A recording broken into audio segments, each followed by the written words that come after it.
good stands so far. It's still small enough it's hard to tell. You can see we got some weed presence where we've been warm for the last few weeks. About the last week and a half, we've averaged 70 degree temperatures here in Georgia. Hey, Lucy. Lucy come to check on us. So ryegrass is off to a good start. We'll try to spray this. We may make a pass across it with something here pretty quick before it gets real big and burn these weeds back so we can take the weed presence out of it. And then we'll probably come across it with Duracor later in the summer. We were at a meeting with Ag Central Co-op earlier in the week, and they do like a yearly dinner for the spring kickoff for their sales and stuff. And so we were at it, and they had Corteva, which is the parent company that produces Duracor and Pasture Guard, Remedy, any of those like that. And they had actually come out with a newer product that's supposedly safe to spray on white clover. And because everybody worries about clover, but the thing about the clover people don't understand is just because you got white clover in your pasture doesn't mean that you're getting nitrogen put back into the ground. Yes, it is a legume. Yes, it does produce nitrogen, but you have to put that nitrogen back into the ground, either through manure of the animal or plowing that crop under. So I don't get caught up in having clover in our fields. It's great, but I'm not worried about it. I would rather have some of our Bermuda grasses or fescue or something like that that's going to be here all the time versus the clover. If you're a stalker guy, you like clover because that's what them calves will go to, and they'll take off on it real fast, and they'll eat it really good, and you don't have to really pressure them to eat it. But here we've got into more of a rotational seasoning planting. We have our own no-till drill, so we have the ability to plant grasses anytime we want to. So we're doing a ryegrass in the fall or early spring, depending on what the year looks like, that we can either graze or bale. And then in the summertime, we're planting like a sorghum Sudan or a straight Sudan grass for some grazing on some plots and other locations. Or we can hay it too if we want to. Because of the mower conditioner, we can dry that product down. But they were featuring a new product that Corteva's just put out on the market that doesn't have a residual value like Duracor does. And so you could actually use it on your first pass, and then you could use Duracor on your second pass and still be all right. And so you got a really good heavy weed control for later in the summer. We have a lot of trouble with pigweed and like a barnyard weed type weed. And so we need something later in the summer. So we're going to try that this year. But yeah, that we learned about that product, learned about Zoetis was there. They talked about some new wormers, that kind of stuff that had just came out on the market that were just different class of wormer. Just good information like that. I've always been told, and if you're not learning something new every day, you're going the wrong direction. And if you think you know it all, I don't know what you're doing, because you can't know everything, and there's always room to learn more. So just wanted to give a short ryegrass update from the girls. Ethel decided she'd walk over here too. Say, hey, Ethel. So let's jump in the tractor, we'll go out here and feed cows, and then we'll go on up to my place and start working on a workbench. All right, so we're fixing to start our workbench project here. This is a piece of plate that I had when I built a set of double bell spears for a tractor several years ago, like 20 years ago probably. Not really, but I don't know. Probably been close to that now. Anyways, we'll quit talking about ancient history. So I got this plate. It's just been laying here. I always kind of wanted a good heavy workbench. These are some legs that I managed to get out of the scrap dumpster at work that were being thrown away. And so they make really good legs for a steel top workbench. They have a crossbar that goes across them. but we may just have to make us a piece of crossbar out. So our plan is to take these legs and insert them in a little bit to where we got a good lip around the outside, because it'd be nice to come across a good vise at some point in time, put a good heavy duty vise on here. But this table's going to be heavy enough that we can set anything that we need to do if we're rebuilding anything. Like right now where I've got the brake valve off the 60-30, it would be a good table to work on. Good steel top table where if we want to fabricate anything, we can clamp our ground lead on our welding lead right on the table. We can grind it, weld right on top of the table if we need to hold parts down. Just a good heavy duty workbench, which is something that I do not have here at the farm. So we're fixing to take care of that problem. So I'm fixing to lay it all out, measure it all out, see what size we've got.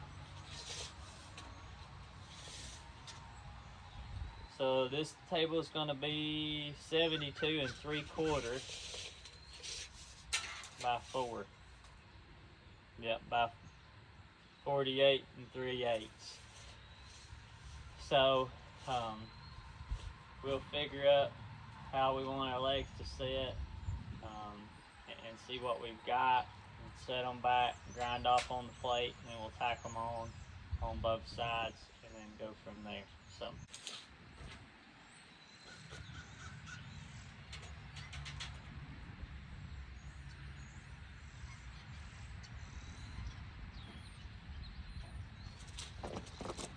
I think we're going to start out with a 1 foot setback on the legs from the end.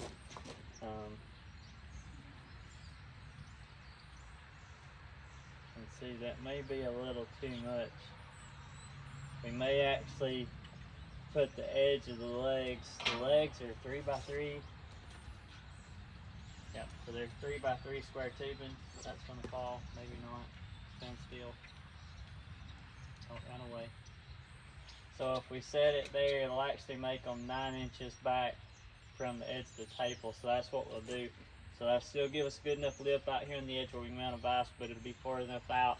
The table's not going to be tippy. If you make it much narrower than that, probably going to run the risk of doing that.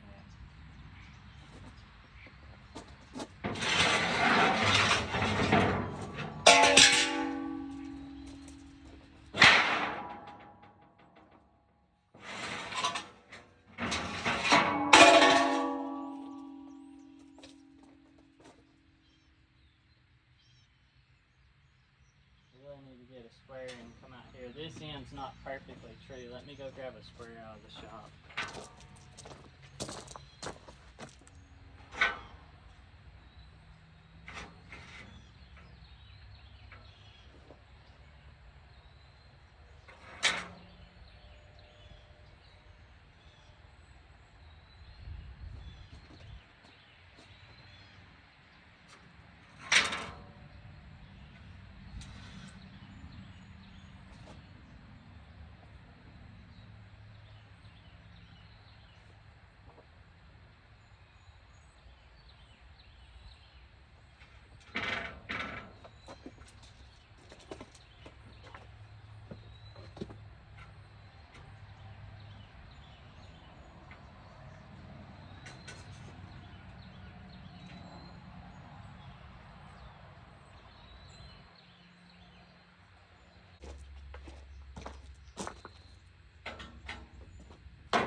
what I'm going to do now is I'm going to center these legs up between each side.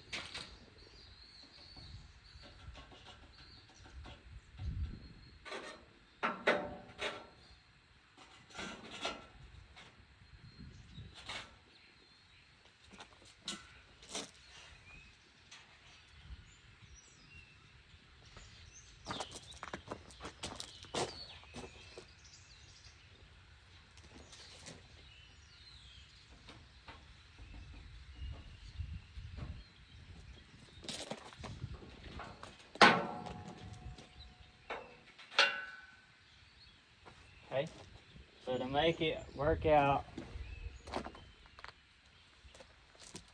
we need to be 9 1/8 from this end to here. That'll make us 9 1/8 there on that end.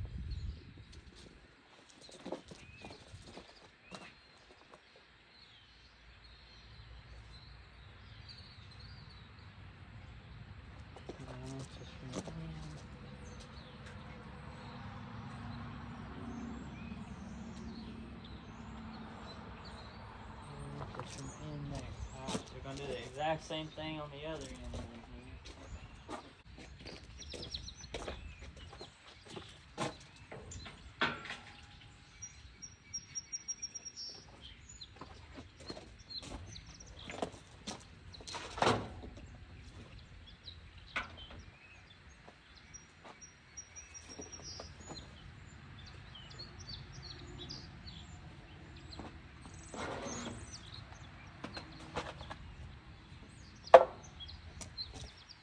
Alright, so we're ready to start welding this up.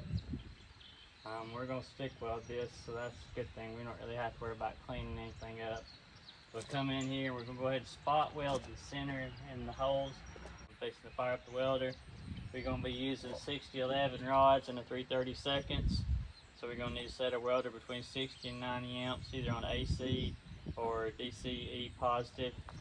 So we're going to step up here and make sure our welder's set up right. And I'll put my hood, my jacket and stuff on and we'll get to welding.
Okay, so I went out and found us some 4-inch channel iron.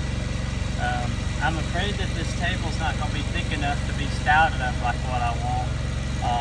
And so I'm going to cut these pieces of the channel and turn them upside down and weld them in between the legs here to give it more support, and that'll give us area to weld on the legs a little higher up in hopes to give this some structure. We still got to put our cross brace in between the legs, but you can see how much deflection there is on that table. So I'm a little nervous that it's not going to be heavy duty enough. So I went out and grabbed some 4-inch channel, and I'm fixing to cut it.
brand new steel topped workbench.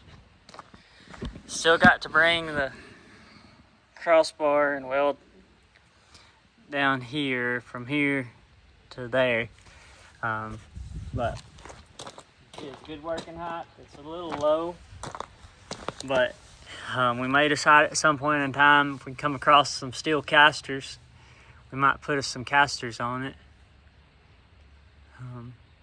But it looks like it's gonna be a nice table. So thanks for tuning in at E&W Farms. This week it looks like probably more equipment repair videos will be down the line this week. They're forecasted 3 to 6 inches of water to fall here in northwest Georgia by Friday. So when you're watching this on Monday, it should done be raining here. So the good thing is we've got several things to work on. Got the 60-30 brake valve off. I need to finish it. I got Dad's motor to work on. So hope you like equipment repair videos, because that's what we're going to get probably for this week. If it'll ever quit raining and dry up a little bit, we got chicken litter to spread. So I got to get that done, go ahead and get that on corn ground, so that whenever it gets ready to plant corn, we'll be in good shape. So thanks for tuning in. Don't forget to subscribe and like the video. Leave us a comment if you got something to leave us a comment about, and we'll catch you on Thursday.